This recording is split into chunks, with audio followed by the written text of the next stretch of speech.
Perverso sin poesía. La obra ganadora del Premio Internacional de Poesía Casa de Teatro en el 2002 fue Orbe Perverso sin poesía del escritor dominicano Randel Báez, que ya había sido merecedor de premios nacionales y regionales en los géneros de poesía y teatro. Randel Báez es autor de libros como Cuentos Desechables en el 1999, Teatra, La Mujer de Teatro en el 2000, que también ganó premio, Tinglado en el 2007 publicado, Vox Populi y otras voces en el 2009, entre otros textos.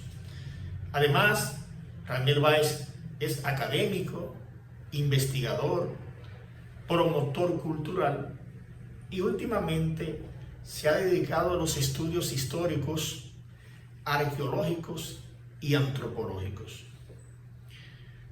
De este poeta Randel Báez, el poeta y crítico peruano Pedro Granado dice que es un poeta cerebral y patafísico, paródico y paradójico, con un don extraordinario para la caricatura y dueño de un humor desopilante. Leonardo Enríquez, otro analista, al analizar el libro Orbe Perverso, dice que en él hay una táctica repulsa contra los poetas que se creen dioses y aceptan la adulación como consuelo. Por su lado, el escritor y artista plástico Ramón Mesa, en su análisis del libro Tinglado de Randel Báez, dice que el texto es una apuesta por la existencia y los pesares de un poeta cuyas raíces están cimentadas en lo más hondo de la tierra que lo parió y curtió sus fecundas realidades y paradojas. Orbe Perverso sin poesía es un texto que agota 5 partes que el autor les llama órbitas y los define como movimiento de rotulación, movimiento de aliteración, movimiento de secreción y movimiento de perversión. Este libro está escrito como si fuera poesía prosada y en su parte introductoria, que el autor intitula Cli-Cli, dedica el libro a todos los que clasifica como poetas y no poetas, a los que ni viven ni mueren, no a las sanguijuelas con arterias opíparas, ni a los hombres parásitos, hidrópicos y crápulas imperfectas, a los poetas radicales y circunspectos, no a los dioses y demonios ocultos y cobardes, según dice el poeta. En este introito muestra un desprecio por aquel que no es y se cree poeta. Ese desprecio, más allá de ese simple acto, tiene, diría yo, una carga impiadosa de repulsión. Para el autor, esos poetas son parásitos hidropónicos y crápulas imperfectas.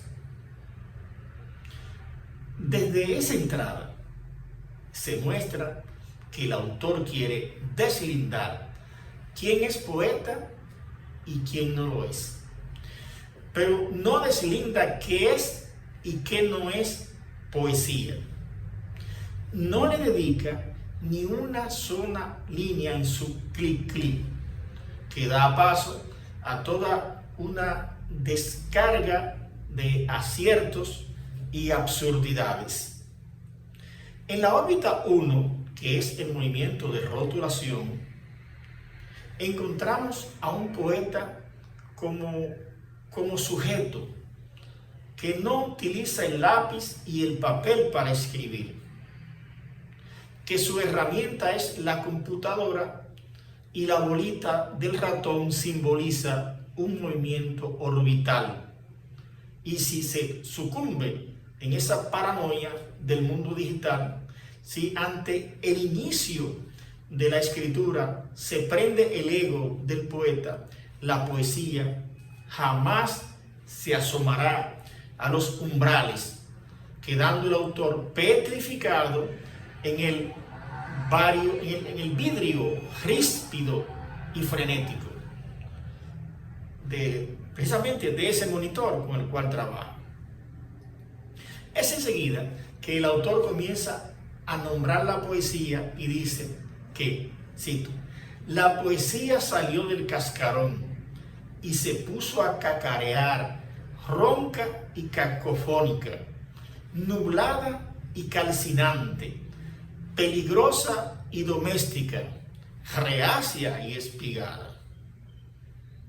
Estos versos pueden ser muy útiles en el análisis del texto desde, diría yo, desde una mirada heurística. En tan solo una veintena de líneas escritas existen más de una treintena de adjetivos en la primera separata del primer movimiento. Esta sobrecarga de adjetivos calificativos nos mueve a ponerle más atención a la propuesta de Ragnell Weiss, ya que, como decía Vicente Huidobro, el adjetivo, cuando no da vida, mata.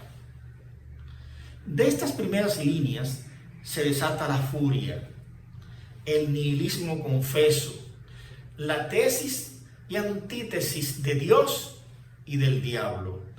Una especie de creación desde el ogro del lodazal, que necesariamente no contrapone conceptos, sino que los contrarios no son contrarios. El enfrentamiento entre conceptos disímiles, que habrá que buscarle, por supuesto, una explicación en esa relación que debe ser de contrapuestos, solo existe en esa parte final del momento un solo ejemplo de conceptos opuestos. Cito: y comenzó la creación de la luz y la sombra. Luz, sombra.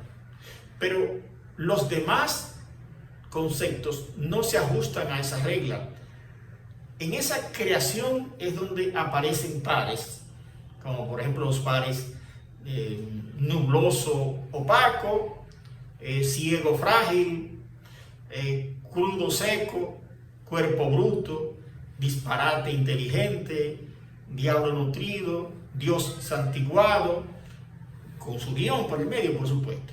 A ese poeta no le salió la verdadera poesía como la define el autor. Le salió la basura, todo lo malo, quedando atrás el verso. Y dice: el verso quedó atrás del santiamén, obvio silogismo del primer espasmo. Entre el lenguaje, la palabra y la poesía, Ragnell Weiss expresa a lo largo de su obra múltiples maneras de definir, en su caso, el lenguaje y la poesía, pero donde hace más énfasis es en qué no es poesía. Para él, el lenguaje es finito y monocénico, y la poesía se hace vuelo y presencia, resplandor y calle al infinito. Obviamente, sostiene el autor que el lenguaje tiene sus límites y la poesía no. Pero para justificar el lenguaje, tiene que reflexionar sobre el lenguaje mismo y vencer las limitaciones, como bien expresara Guillermo Carnero. Es ahí que empieza el acto de creación metapoético, a partir de la reflexión. Es ahí donde el autor se convierte en subvertidor de la lengua, que desentraña nuevos registros scénicos y fónicos. Ragnel Weiss suele ser impiadoso con la palabra. Dice, y cito, la palabra es latrocinio con erudición de soplamosca y le da poderes sobrenaturales a la poesía, capaz de estar por encima, excomulgando al diablo y a Dios. Dice, y cito, es anatema la poesía de seguir diciéndole cosas al azar tríptico y al Dios trastocado. A menos que, por ejemplo, el azar tríptico sea el poeta, la referencia es, por supuesto, al diablo. En este caso, la palabra Dios aparece en mayúscula, lo que nos lleva al Dios del cristianismo, del cual el autor no muestra su mejor imaginario. El androginismo es condición de la metapoesía, según algunos metapoetas.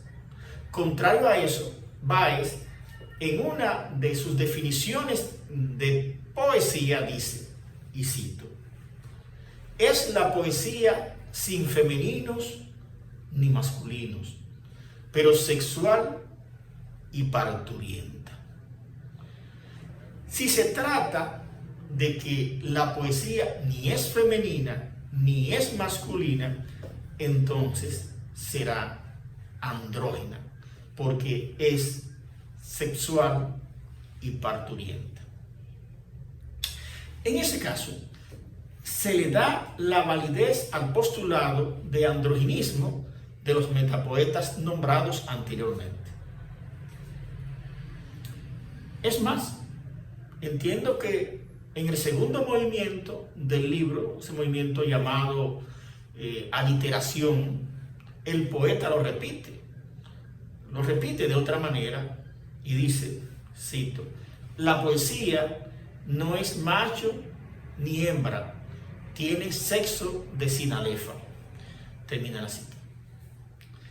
También el autor de Orbe Perverso sin Poesía describe la poesía como metapoesía, al decir que el adulterio entre la página y la palabra es el divorcio entre el sintagma y el alfabeto, el celibato entre la caligrafía y el diccionario. Termina la cita. Los metapoetas utilizan varias formas de expresión. Las variadas formas con que se escriben nos muestran otros cánones estructurales de presentación del poema. Hay un adulterio entre la página y la palabra, pero un total divorcio entre el sintagma y el alfabeto, como habíamos referido, son especies de, subvertidores para lograr su propósito de trascender la palabra y la poesía misma. Hay en el discurso de Ragnel Weiss un ataque despiadado a los poetas actuales o a los que se ufanan de poetas. Hay una negación de la palabra como herramienta de acceso a la poesía en su esencia. pero de las palabras en manos y voz de esos que se creen dioses terrenales. Sin embargo, tienen residencia mágica en la tierra nerudiana. Dice él, tienen residencia mágica en la tierra desesperada de Neruda. Aludiendo, por supuesto, al poemario Residencia en la Tierra, de este premio Nobel, y la poesía que es capaz de entristecerse y hacer dulces los poemas humanos de César Vallejo. Y también dice que pasan esos poemas de Vallejo por una temporada rimbombante en el infierno subliminal de Rimbaud. La poesía reside además, dice él, en los caminos andados por Antonio Machado, en una franca evocación a los proverbios y los cantares. La poesía, cito, hizo su camino andando con Machado, a cuestas hasta nuestros días, donde los poetas palabristas contagian el universo con su porquería maquinal,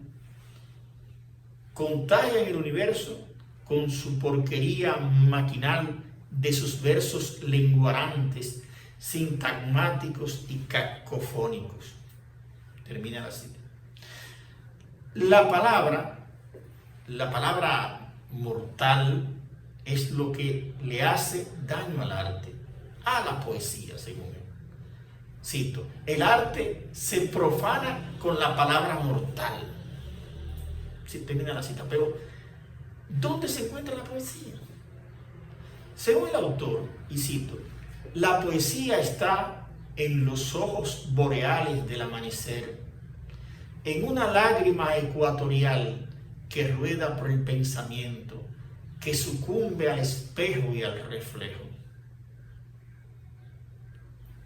Llama la atención estos versos. Cuando yo escribo, no soy humano, ni me hace falta serlo del cuero para adentro. Termina la cita. Ahí hay especie de un desdoblamiento. Hay otra personalidad que se llama poeta, el cual no necesita de lo humano para obrar. Lo humano en el autor es quien contamina la poesía, es quien la vulnera y la opone. Y dice, cito, porque la poesía es un duelo, tú armado y ella desnuda, tú mortal y ella inocente, sin pecado. Termina la cita. El hombre y la poesía establecen un duelo donde el hombre lleva la ventaja ante la desnudez y la inocencia de la poesía. Dice él, la poesía no es humana. El poeta o antipoeta o pseudopoeta lo son, como veremos. ¿Qué decir de la deshumanización que provoca el lenguaje y la humanización de la poesía? Se ha dicho que no hace falta ser humano para producir poesía. Pero al volver la mirada atrás, en ese movimiento donde orbitan estos versos, encontramos que el lenguaje es, y cito, ágrafa, sinfonía, es cuando se abre la ruta de la deshumanización. O sea que el lenguaje deshumaniza y lo opuesto sería que la poesía humaniza. Pero como se refleja una especie de contradicción obvia, porque el poeta dice que no hace falta ser humano para escribir poesía. En el sexto momento del movimiento de rotulación es donde el autor menciona la palabra antipoeta. La acepción de la misma nos lleva al creador de la antipoesía, Nicanor Parra, quien en su poema, Antipoema, nos pone a elegir la definición de antipoema y antipoesía, debido a las múltiples acepciones que se puede tener de esta palabra. A decir de Pilar Valenzuela Reiki, al citar a Carrasco, cuando se refiere al poeta Nicanor Parra, dice que una de las características esenciales de la antipoesía de Nicanor Parra es la desmitificación, la actitud desacralizadora, no solo de la literatura, sino también de lo sagrado. En el texto que seguimos, el antipoeta es una especie de pseudopoeta, no el antipoeta que alude a Nicanor Parra. En la propuesta de Ragnell Weiss se evidencia la desmitificación del poeta para hacerlo pseudopoeta y la desacralización de la literatura y de lo sagrado. Si esta tesis es así, Orbe Perverso sin poesía es un libro que se puede catalogar como antipoema o antipoético. ¿Es el autor un antipoeta? Las respuestas a estas preguntas están contenidas en el mismo texto. Y cito: al mirar las huellas claveteadas en la profecía resbalosa por el musgo seglar, por la idolatría cósmica de un enclenque con barbas y babas religiosas, de iglesia chamuscada por el sermón depredado del tufo asmático. Cierra la cita. Es una crítica mordaz a lo que se considera sagrado, con un juego de palabras que involucra al poeta, a la poesía y a los otros. Una acepción más antigua de antipoeta es la que refiere a quien está opuesto o quien está contrario, que es adversario y contrincante de los poetas o que no le gusta escribir poesía. Dentro de esa adversión a los poetas, a los malos poetas, encontramos huellas en el texto de Ragnell Weiss. Se diría, por consecuencia lógica, que estamos ante un libro que muestra una antipoesía y un autor que se revela contra los antipoetas. Aunque existe una línea muy delgada entre el autor desdoblado en la poesía, o sea, el poeta, y el autor mismo. No podemos definir al autor como poeta o antipoeta, pues, como se ha dicho, él lo dijo: cuando escribo, no soy humano, ni me hace falta hacerlo del cuero para adentro. Ese verso lo salva del juicio de tipificación o de rotulación.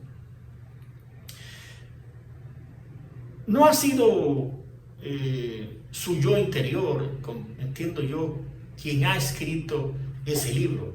Fue otro ente más allá de su piel. Obviamente, la poesía no la encuentra en su propio interior, sino afuera. Con solo ese deslinde entre el yo y el poeta, se reniega del poeta, de ese poeta interior. Se reniega del patrón clásico de la tradición o la concepción tradicional del poeta. Esa es la manera en que Ragnell Weiss manifiesta su antipoesía, su antipoeta, con esa negación, con esa ruptura, cosa que quizás no se quiera admitir. Los malos poetas de ahora no caben en el reino del autor, ni siquiera su antipoeta cabe en su propio reino. Ragnell Weiss es un autor, es un poeta que reniega. Después de la mención de la palabra antipoeta, en el transcurso de la lectura del sexto momento del movimiento de rotulación, encontramos en el libro la palabra poeta como si fuera lo mismo que pseudopoeta o lo mismo que antipoeta. Se le da el mismo trato en su relación con la poesía, con esa poesía verdadera que vive en los imaginarios del autor.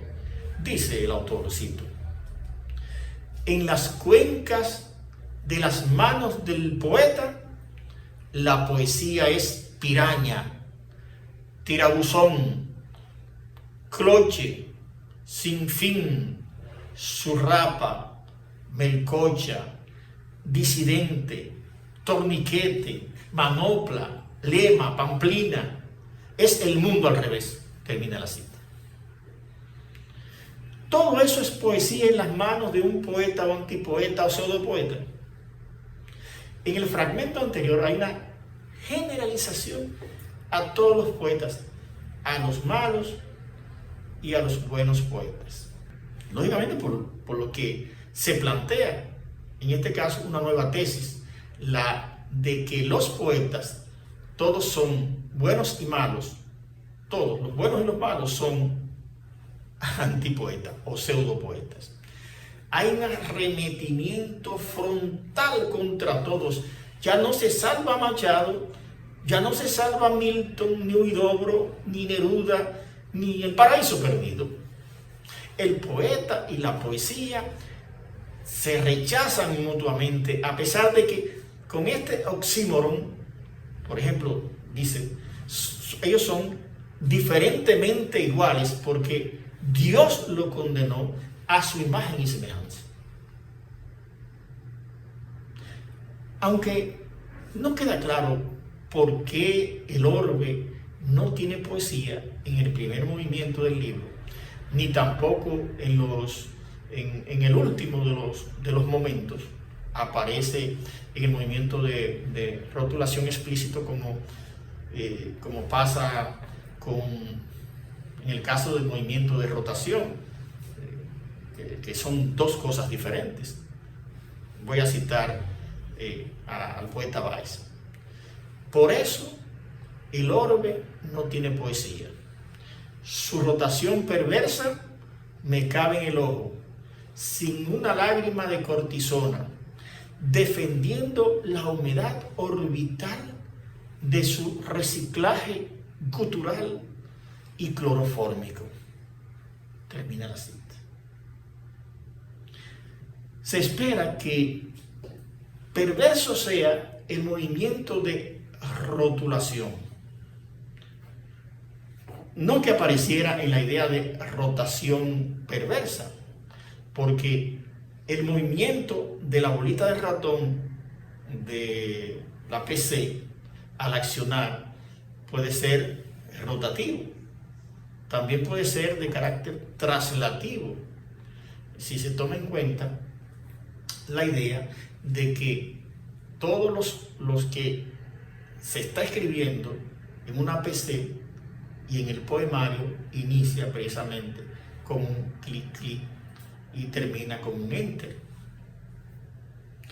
El autor prefirió la palabra rotulación por el tratamiento que le da la poesía, que le da él a la poesía y a los poetas, a los antipoetas y a los pseudopoetas, no por el simbolismo que representan las vueltas de la bolita del mouse. De tantas definiciones, de poesía que presenta el texto, particularmente seleccioné esta.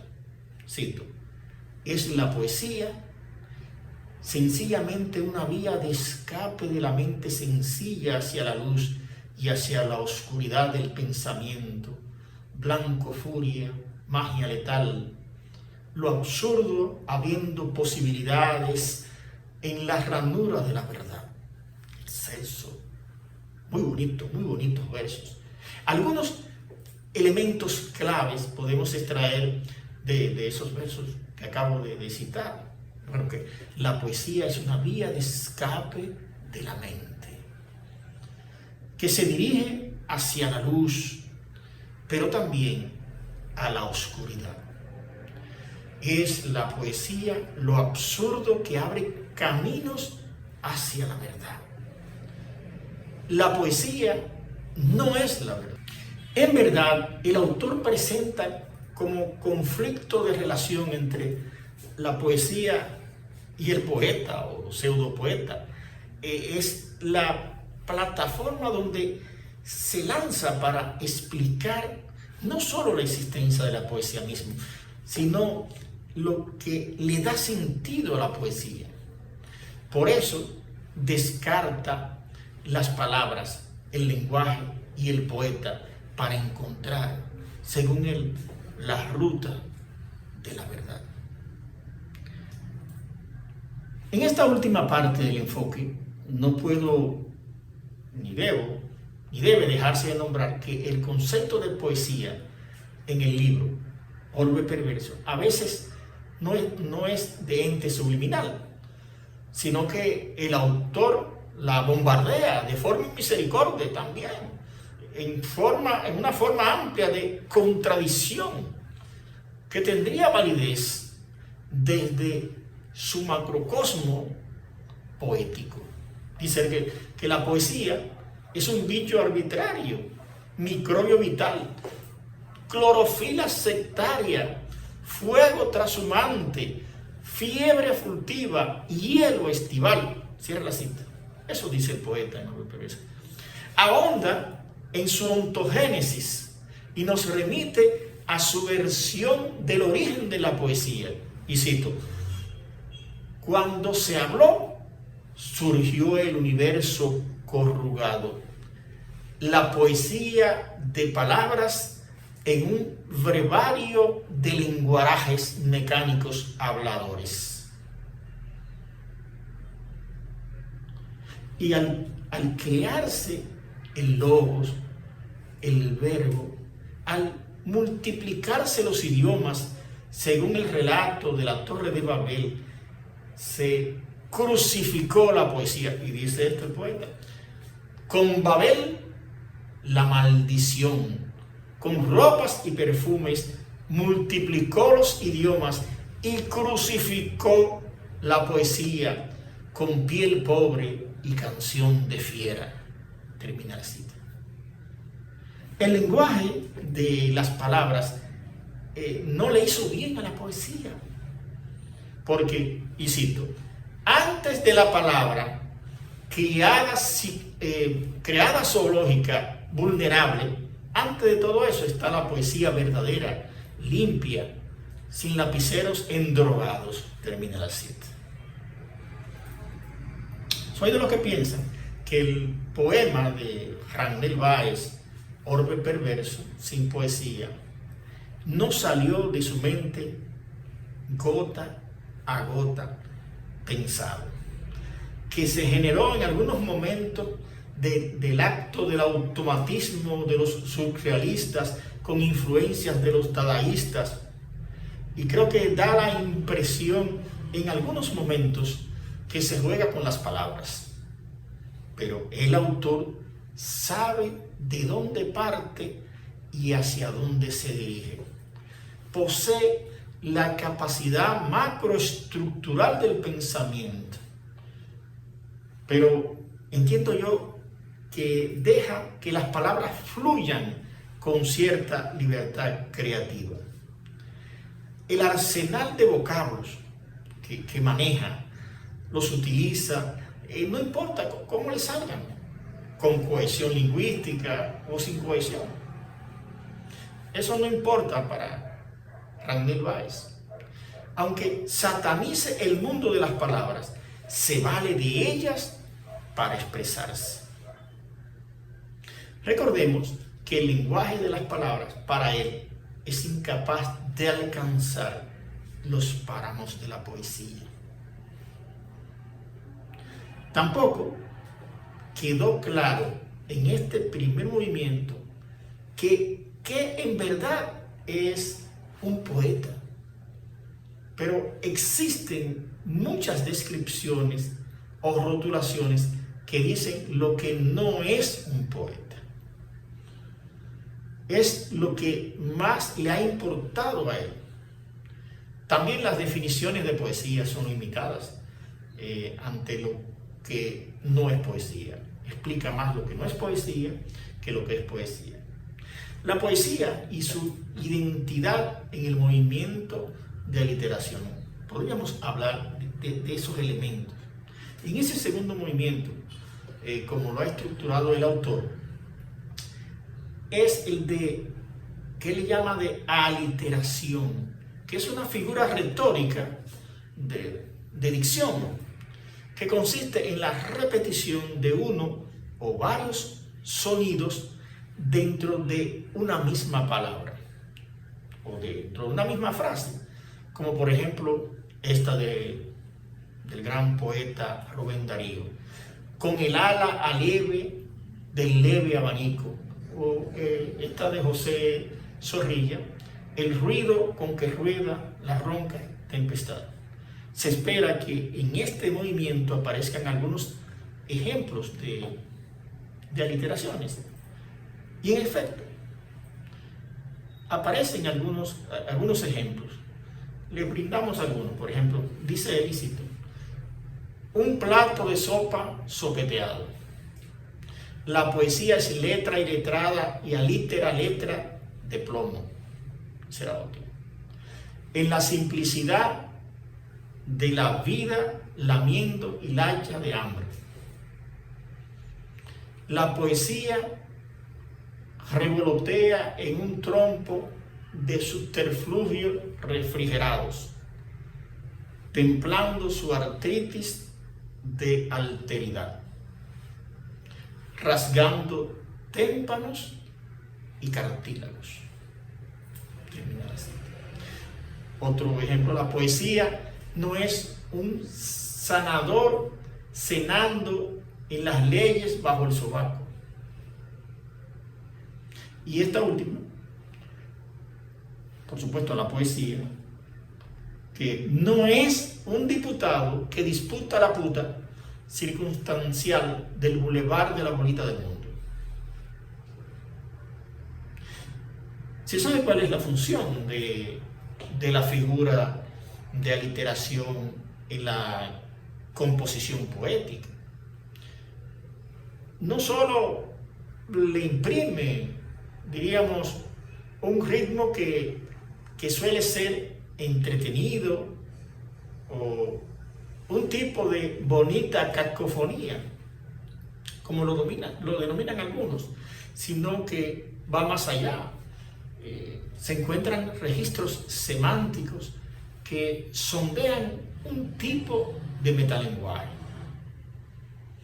A lo largo de los momentos que componen el movimiento de aliteración, encontramos versos, frases, palabras que juegan con un tipo de sonoridad y que el sentido se convierte en diáspora para la elaboración de otras ideas sobre el tema mismo que viene tratando el autor.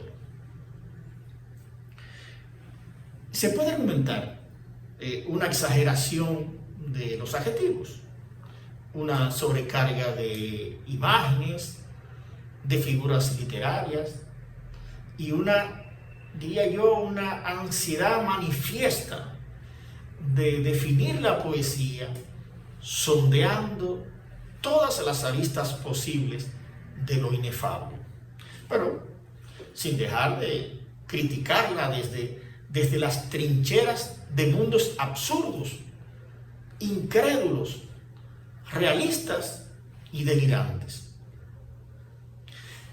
Se insiste en el poemario en definir la poesía, en darle identidad, esa que se resiste a ser definida por el poeta, por poeta alguno, que sea precisamente que se enfrente en un duelo con la propia poesía aquel que la opone. Pero una pregunta puede surgir: ¿qué es poesía en este movimiento llamado de aliteración? ¿Cómo identificamos la poesía en este movimiento? Según el autor, la poesía es muchas cosas, principalmente cosas raras. Citamos: la poesía es gusano belicoso, bicho cerebral y arbitrario, es un peligro, membrana psicorrígida, es tronera, una barriga sin hambre, es un fantasma de pobre, respira salmos farmacéuticos con un corcho repleto del bien y del mal, es un guijarro sin sangre, es un espacio de carburo, un imán sin polos, es un falo clandestino y erecto. La poesía es como un cable tragado, es lo sucio sobre lo limpio. Y lo que más se parece a la poesía es la mierda. Termina la cita.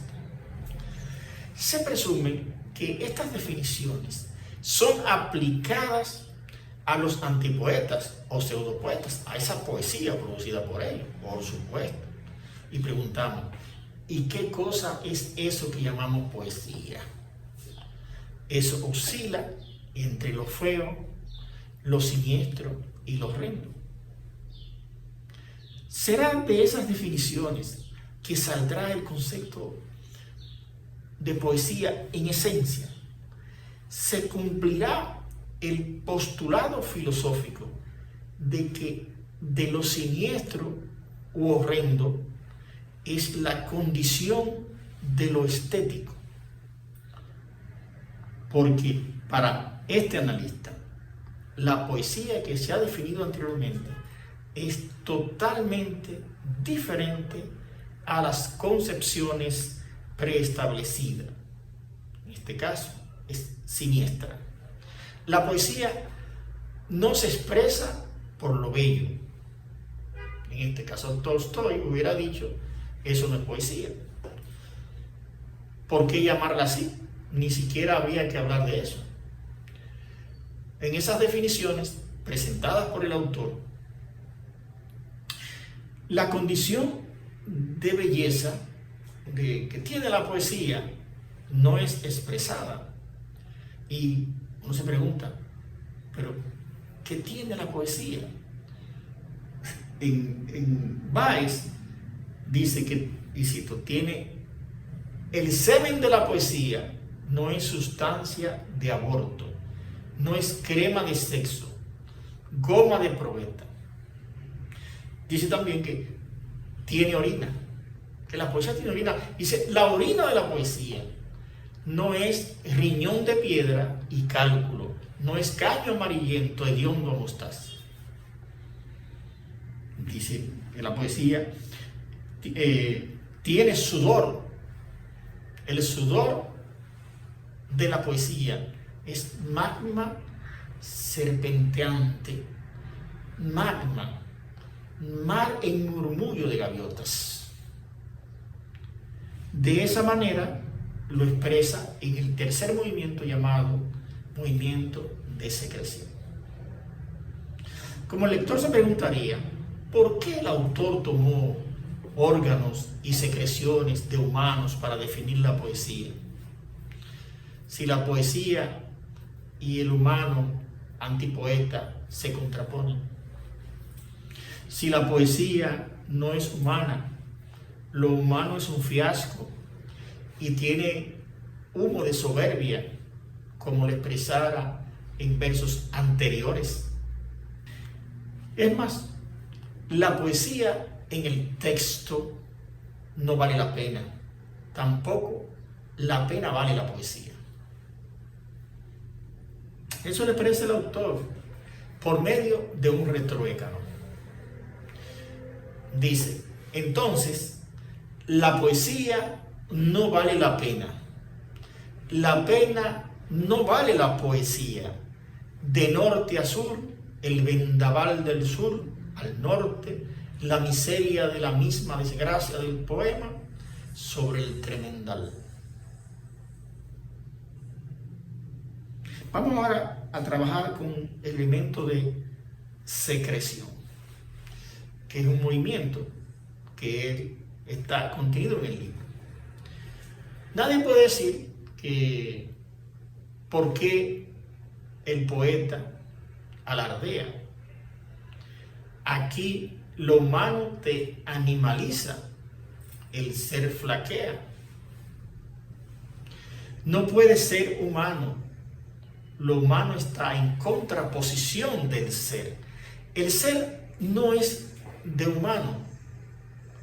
¿De quién será? Porque el poeta no es Dios, según la concepción que expresa, y cito.